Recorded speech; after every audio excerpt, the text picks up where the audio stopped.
You ever stop and think about how we'll be remembered in 100 years? Well, today we're going to dive into a really personal topic that's being completely reshaped by the digital world we all live in, and that's how we honor the people we've lost. Yeah, that one line right there, it points to a massive change. The traditions we've known for generations, they're evolving, and it's all being driven by the technology in our pockets and just the way we connect with each other now. So this all kind of leads to a big question, right? For decades, that printed booklet has been such a familiar part of any memorial service. But is its time coming to an end? Let's dig in and find out. Okay, so before we jump into what's new, let's just ground ourselves in what we all know. We've all held one of these, right? It's that tangible guide to a service, maybe a little keepsake with some photos and memories. For a very long time, this was it. This was the only way. All right, let's get into the heart of it. We're going to break down the 5 key shifts that are really challenging the old way of doing things and paving the way for a whole new digital standard. So the first limitation, it's all about reach. Think about it. A printed program is really just for the people who are physically in the room. But what about that beloved aunt who lives across the country, or a childhood friend who just can't travel? They're left out of this really important part of saying goodbye. And this is where you see that first huge shift. We're moving from something that's local and, frankly, temporary, to a tribute that is global and permanent. A digital memorial can be shared with anyone, anywhere in the world, with just a click. Okay, number 2 is all about accessibility. I mean, let's face it, we live on our phones. We coordinate our lives, connect with friends, we get our information on the go. A printed program, it just doesn't fit into that world. And imagine this. What if there's a last-minute change to the service, a different song, a new speaker? You can't just edit 100 pieces of paper that have already been printed. And that's where the digital option it completely solves this. It's accessible anywhere, anytime, on any device. You can make changes instantly, so everyone has the right information, whether they're sitting in the front row or watching from thousands of miles away. All right, let's get practical for a minute and talk about cost and waste.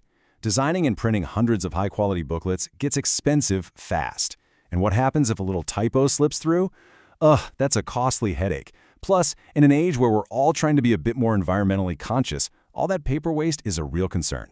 I mean, the difference is pretty black and white, isn't it? Digital memorials are not only way easier on the wallet, but they're also a sustainable, eco-friendly choice. It's a switch that's good for your budget and, honestly, good for the planet. Now this one is a biggie. A printed program. It's like a monologue. It talks at you. There's no way for a cousin to share a funny story from childhood or for a coworker to upload a favorite photo. It's a total one-way street of information.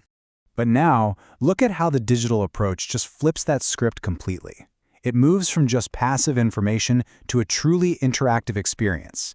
A digital memorial becomes a shared space. It actually invites people to participate, turning remembrance into this collaborative act of community storytelling. And that brings us to the last big limitation, preservation. You know that beautiful program you took home from a service? Where is it now? Maybe it got tucked into a book and forgotten or damaged in a move. The physical object is just so fragile, which means the memories it holds are just as vulnerable. This is where digital really shines. It takes that vulnerable memory and turns it into a permanent archive. It becomes a secure, lasting tribute that can be revisited for years, even by future generations who want to learn about the people who came before them.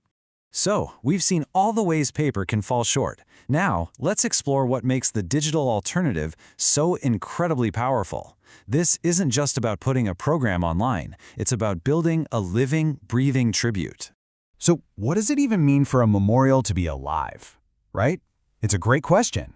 It's all about dynamism, it's about collaboration, and it's about a richness of media that paper could just never touch. It's built through features like these. Think about it. You're not just limited to a few photos. You can build entire galleries with hundreds of pictures, video clips, even their favorite music. You can create a beautiful, visual timeline of their life's journey. And friends and family can leave these heartfelt messages in a digital guestbook. You can even link directly to charitable causes that were important to them. It becomes this rich, multifaceted portrait of who they really were. When you start to put all these pieces together, it becomes really clear we're not just talking about some new product or app. We are literally witnessing the birth of a whole new standard for how we remember. And this isn't just some passing trend. It's a direct response to how modern families live, how they grieve, and how they connect. In an era where so much of our lives are shared online, it's only natural that our remembrances would follow suit, meeting us where we are. This really lays out the whole story, doesn't it? We've come from the past, where that printed program was the undisputed gold standard.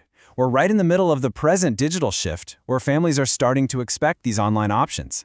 And we're headed toward a future where these interactive, living memorials, they just become the new normal. So what's the bottom line? At the end of the day, this shift to digital just creates a fundamentally better experience. It gives you way broader access for everyone, it creates a deeper level of interactivity in a shared space, and it ensures that the legacy of a loved one is preserved safely for generations to come. So I guess that leaves us with one last big thought to chew on. As more and more of our life stories and our memories move into these digital spaces, the challenge for all of us is going to be to curate them thoughtfully. How do we make sure that these permanent archives, these digital legacies, truly capture the full, authentic story of a life well lived?